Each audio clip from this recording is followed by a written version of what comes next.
We all know the last of the Mohicans, Daniel Day-Lewis, fierce and relentless, Wes Studi, unforgettable.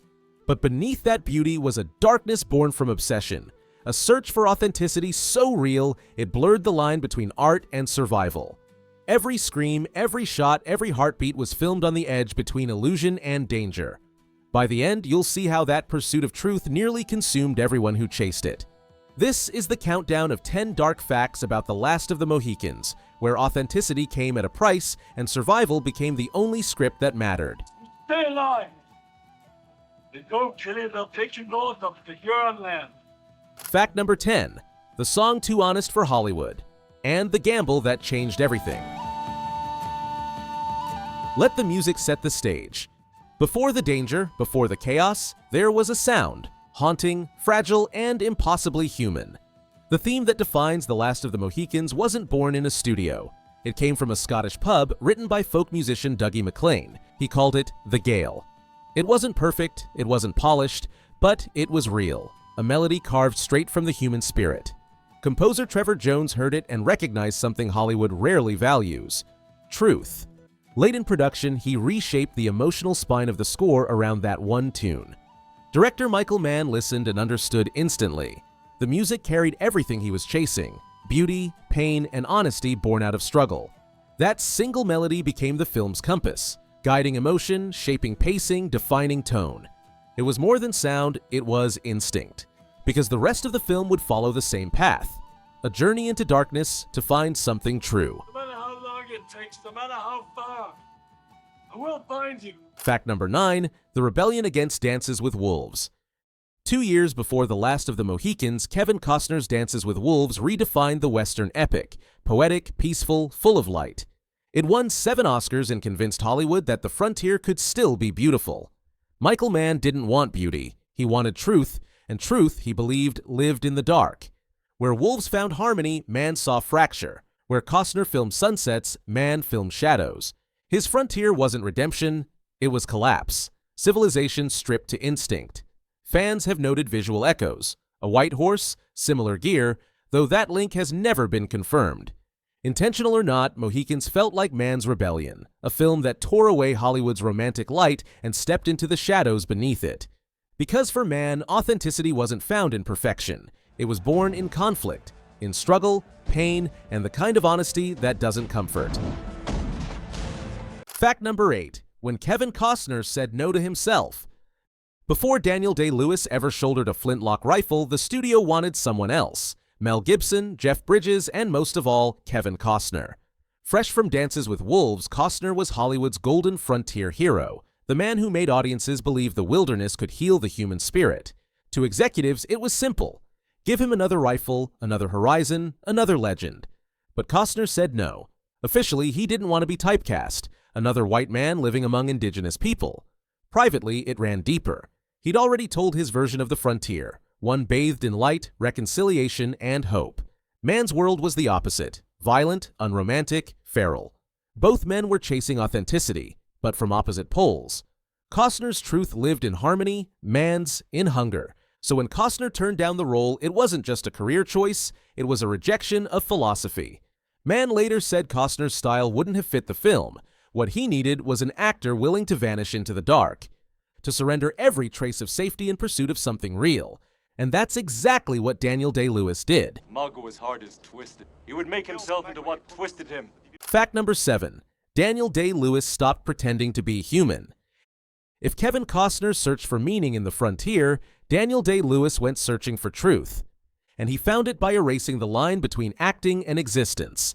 Before cameras rolled, he vanished into the wilderness for weeks, learning to track animals, build fires without flint, and sleep beneath open sky. He didn't study the frontier, he surrendered to it. He trained relentlessly, firing his flintlock until every motion was instinct. No acting, no hesitation, only muscle and will. Crew members joked that if the catering truck broke down, Day-Lewis would be the only one who survived.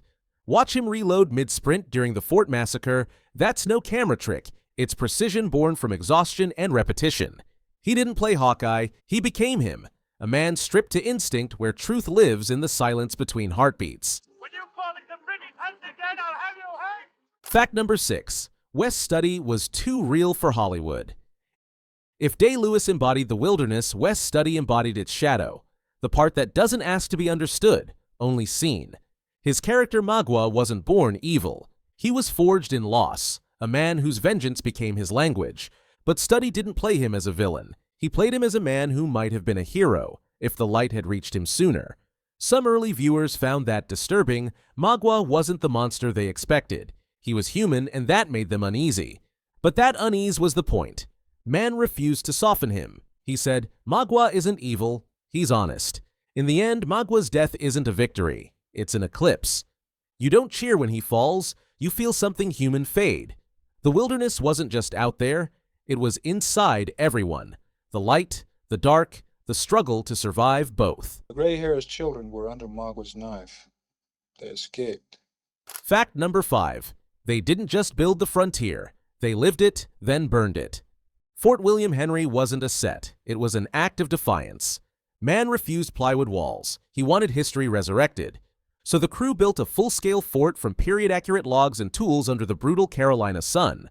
Hundreds of extras filled it. Soldiers, families, chaos in motion. When the siege began, Mann didn't tell them to act terrified. He told them to feel it.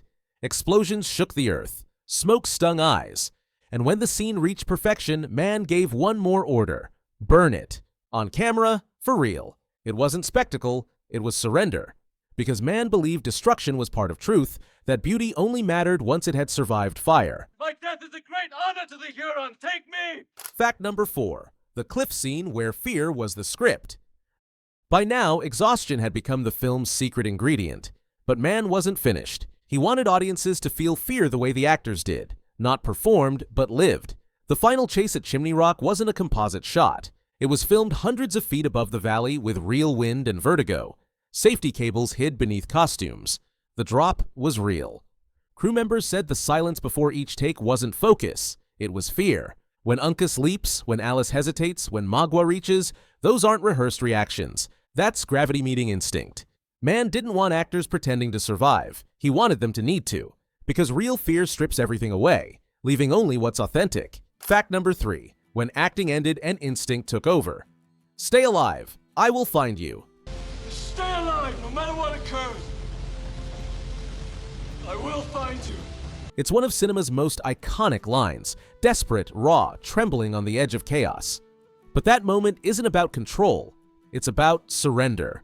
The waterfall was real, the roar deafening, the dialogue nearly impossible to hear. The plan was to fix it later in post, but Day-Lewis refused. He shouted his lines through the storm, his voice cracking and breaking. What you hear isn't perfect, it's real. Because truth isn't discovered in safety, it demands that we venture into the darkness to face fear and survival itself. I want you to go! Fact number 2. The day the battlefield stopped being a set. Mann's obsession with realism finally crossed the line. The siege of Fort William Henry was meant to be controlled chaos, hundreds of extras, explosions timed to the millisecond. But once the cameras rolled, order vanished. Smoke swallowed the fort. Flames roared higher than planned. Extras shouted through the haze. Stunt teams scrambled for bearings. Many later said it felt like a real battle. No one was seriously hurt, but everyone remembered the fear. For Mann, that chaos wasn't failure. It was revelation. He'd captured what he was chasing all along. Emotion stripped of artifice. Between the fire and the smoke, acting gave way to instinct. They weren't performing survival anymore, they were living it. Fact number 1. The price of truth. By the end, Mann's pursuit of truth had taken its toll. The fort was ashes, the crew exhausted, and Daniel Day-Lewis, forever changed, said he'd never make another film like it. He later admitted the experience left him unsure where acting ended and reality began.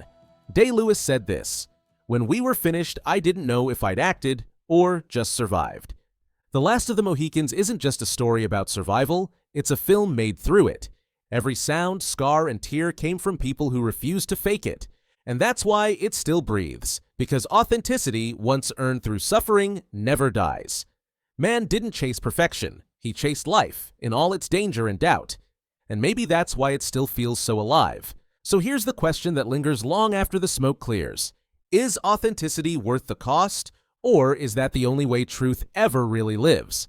And if you want to see how harmony, grace, and peace built the other side of that frontier, watch our deep dive on Dances with Wolves next. This is Flashback Rewind, where we don't just remember the movies, we're inspired by them.